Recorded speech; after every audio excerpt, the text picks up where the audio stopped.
In my line of work, you learn to read silence. Most people think the wild is loud, the cry of a hawk, the rush of the wind through pines, the bugle of an elk. But the truth is, the most important stories are told in the quiet. It's the sudden absence of birdsong, the stillness of the deer before they bolt, or in this case, the silence of my own dog. The air was crisp, the kind of late autumn day in Montana that feels like the mountains are taking one last deep breath before the snow settles in.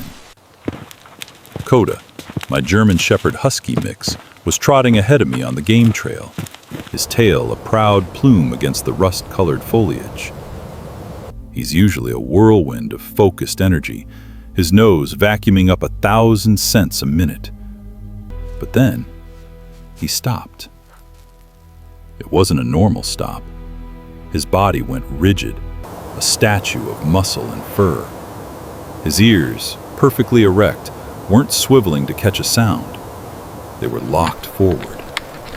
His tail dropped, held low and stiff. But the thing that sent a cold spike down my spine was that he made no sound.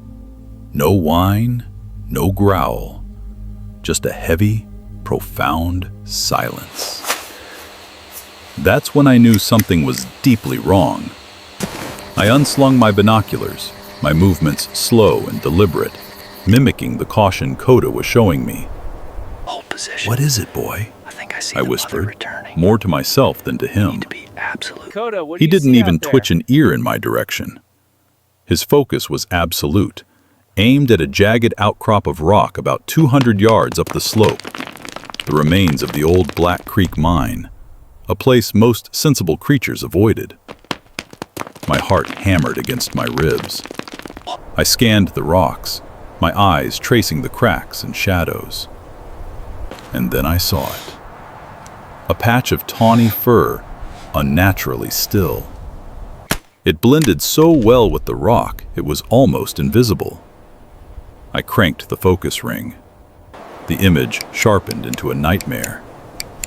It was him, the ghost of the mountain. That's what I'd always called him, a magnificent male cougar, the undisputed king of this territory. I'd caught glimpses of him on my trail cams for years. A powerful, fluid shadow, the embodiment of this rugged land. Now, that same magnificent creature was pinned, his entire midsection wedged into a narrow crevice between two massive slabs of granite. One of his hind legs was twisted at an impossible angle. Only his head and front paws were free. He was alive. I could see the faint rise and fall of his chest, but his eyes were closed. He wasn't fighting. He was waiting for the end. The silence Coda had sensed was the sound of a king giving up his throne. I pulled out my radio, my hand steady despite the turmoil in my gut. Maya, Liam, I need you at the old Black Creek mine coordinates, and I need you now. The first rule of Quiet Paws is minimum intervention, maximum impact. But looking at that cougar, I knew this would test our philosophy to its absolute limit. This wasn't just a rescue. It was a ghost story. And we had to figure out how to bring the main character back to life. Within the hour, I heard the familiar rumble of Maya's truck. She was out before the engine was fully off, her dark hair already tied back, her expression a mix of intense focus and empathy. Liam pulled up right behind her, his lean, athletic frame unfolding from his Jeep. He gave a single, sharp nod, his hazel eyes already scanning the rock face, calculating angles and risks. Our family was here.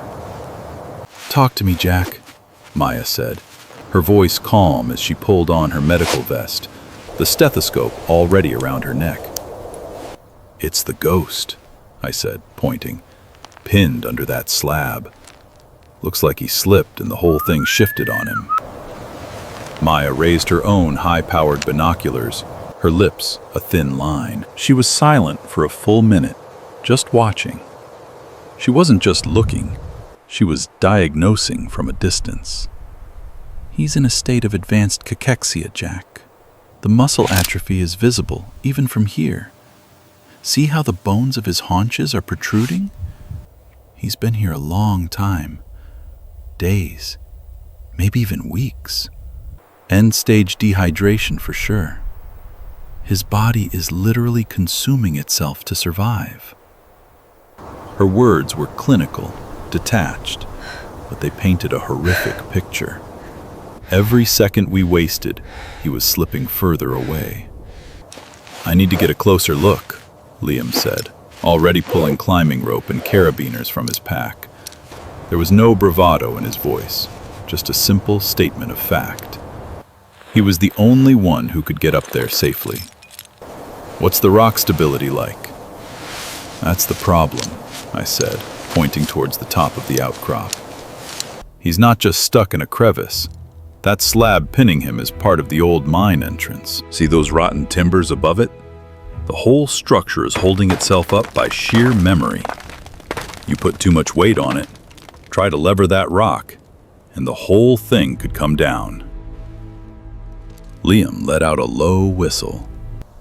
"So it's a double trap. One for him, and one for us." "Exactly," I confirmed. "We can't use force. We can't even make a loud noise without risking a collapse. We have to be ghosts too." We'll have this route set by dark. He just grinned, a flash of that charming, reckless confidence. "Good thing we're good at being quiet." With the fluid efficiency of a spider weaving a web, Liam began his ascent. He moved with a grace that defied the danger, finding handholds where I saw none, clipping in his ropes with quiet, metallic clicks. He was our eyes and ears, our hands. Maya and I watched from below, our own silent vigil. Coda sat at my feet, a low, anxious whine finally escaping his throat. He understood.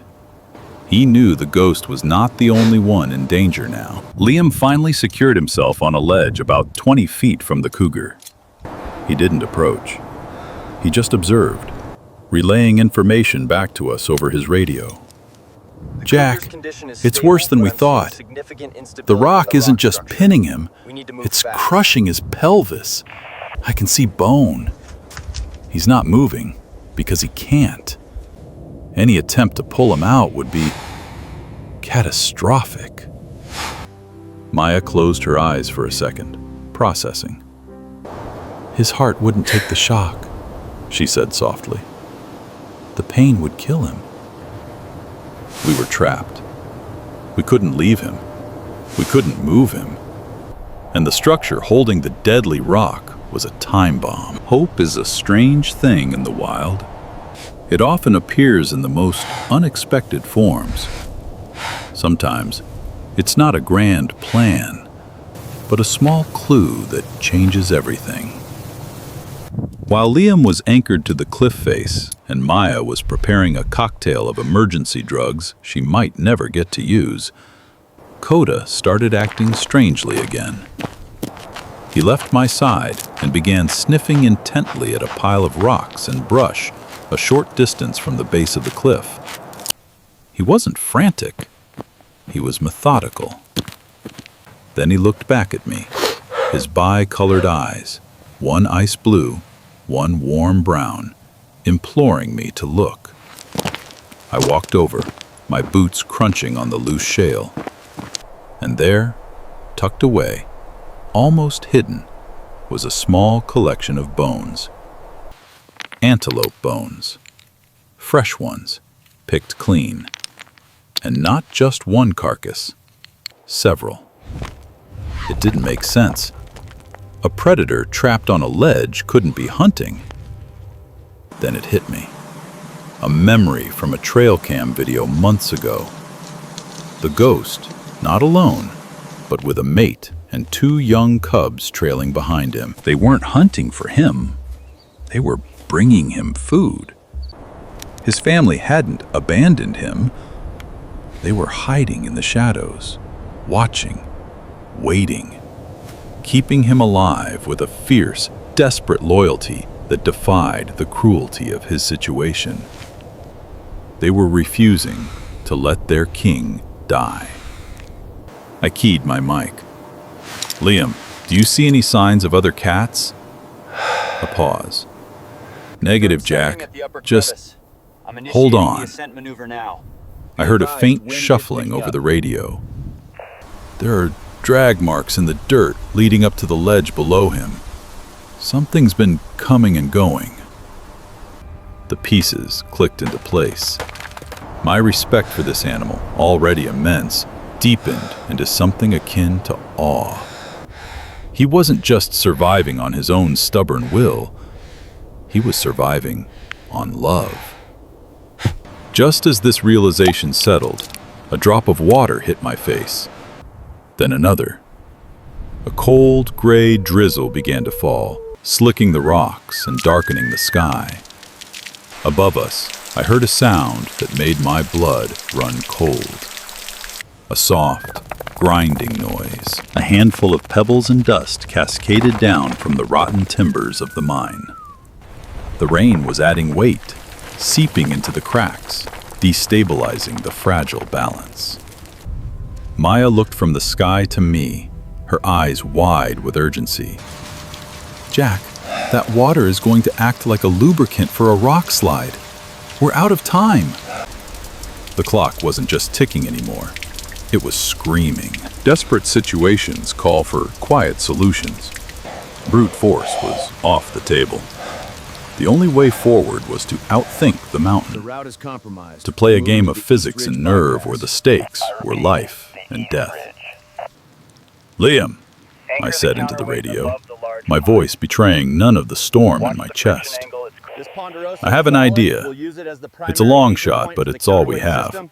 I need you to set up a new anchor point on that solid-looking pine tree to the left of the mine entrance. We're going to build a counterweight system. The plan was simple in theory, terrifying in practice.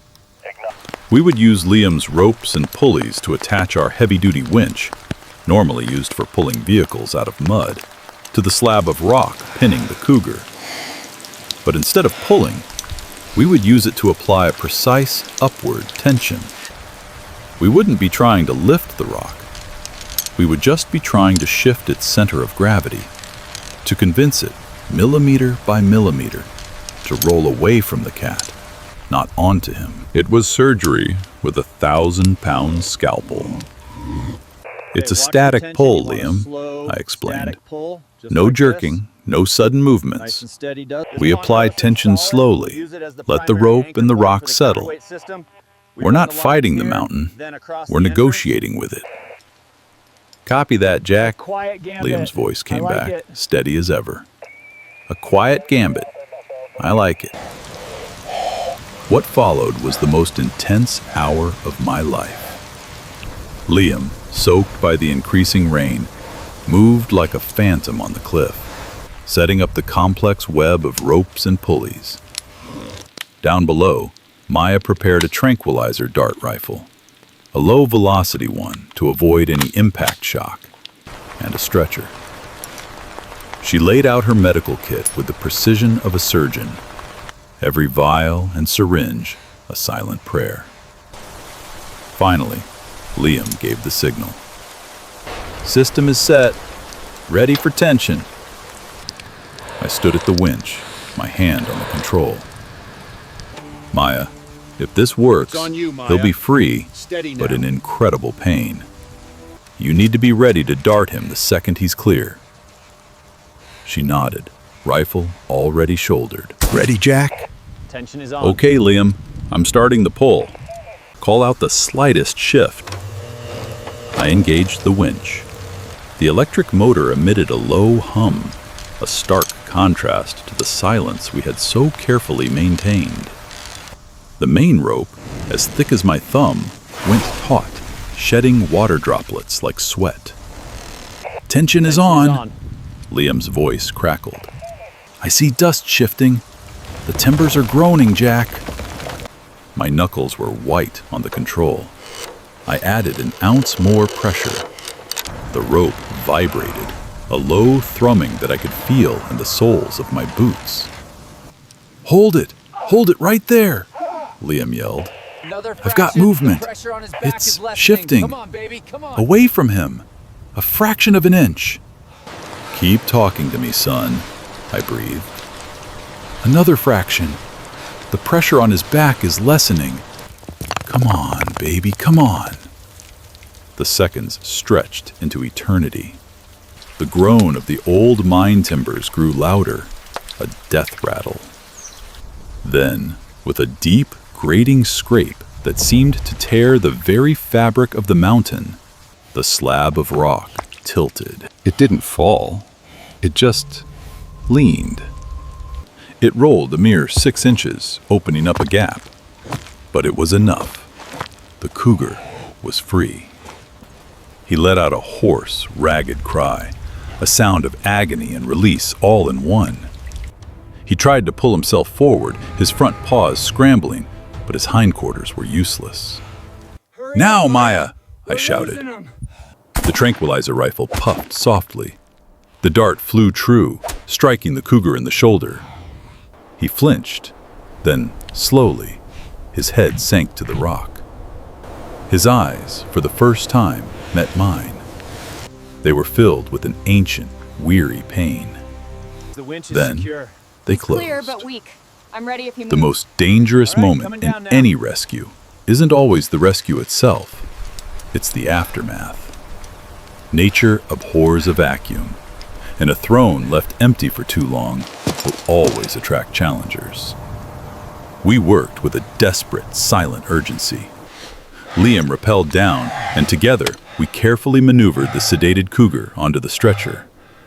He was lighter than he should have been, a bag of bones and magnificent fur. Maya was already at his side, checking vitals, administering fluids and painkillers, her hands moving with a practiced, gentle grace. Vitals Pelvis are is stable. shattered, He really is she a confirmed fighter. quietly. All right, let's get him out of here. But the vitals are stable, for now. He's a fighter. Just as we began the slow, arduous process of carrying him down the slope, Coda tensed again. A low growl, deep in his chest this time. I looked up. Standing at the edge of the clearing, partially obscured by the trees, was another cougar. A younger male. He was sleek, powerful, unscarred. His eyes, cold and yellow, were fixed on the sedated form of the ghost on our stretcher. He took a slow, deliberate step forward, a clear challenge for the territory. He had been waiting for the king to die, and he wasn't about to let us steal his prize. We froze. We were exposed, vulnerable, carrying the one thing he wanted to eliminate. This was a confrontation we couldn't win, but before the challenger could take another step, a different shape emerged from the shadows to our left. A female cougar, leaner, but no less intense. She placed herself directly between the challenger and our stretcher. A moment later, 2 half-grown cubs appeared at her side. The ghost's family. They had been watching us the whole time. The lioness didn't roar. She didn't need to. She just stood her ground, a silent, unyielding wall of loyalty. The young male looked from her to the cubs, and then back to us. He saw the truth in that moment. This wasn't just a dying king. This was a family that would fight for him. A kingdom that had not, in fact, been abandoned. He held the stare for a long moment. A silent battle of wills played out across the clearing. Then, with a barely perceptible twitch of his tail, he conceded. He turned and melted back into the forest as silently as he had appeared. We don't name the animals we rescue. It's a professional boundary, a way to keep from getting too attached. But sometimes, a name is earned. The ghost of the mountain had earned his. We took him back to our sanctuary, and under Maya's incredible Vitals are care, low. I'm he starting to began fluids the and long oxygen. road back. It was a recovery measured Doing not so in well, days, Ghost. but in We're almost months. there. Just keep The day we brought him back, we didn't just release him, we returned him. We carried his crate to the edge of his territory and opened the door. He stepped out, hesitant at first. He was scarred, and he would always walk with a limp. But he was no longer a ghost. He was solid, real. He looked back at us, his gaze lingering on me for a long moment. There was no gratitude in the human sense. There was something deeper, an acknowledgement, a truce. Then he turned and limped toward the forest. A moment later, his mate and cubs emerged from the trees to meet him. They surrounded him, rubbing against him, a silent, powerful reunion. As we packed our gear, the last light of day painted the peaks in shades of orange and purple. We hadn't conquered a mountain or tamed a beast. We had simply stepped into a story that was already being told, played our small part, and stepped back out. We left nothing behind but our footprints, which the wind would soon erase. And up on the ridge, a king, scarred but unbroken, was finally home. That, for us, is everything. That is the quiet impact we strive.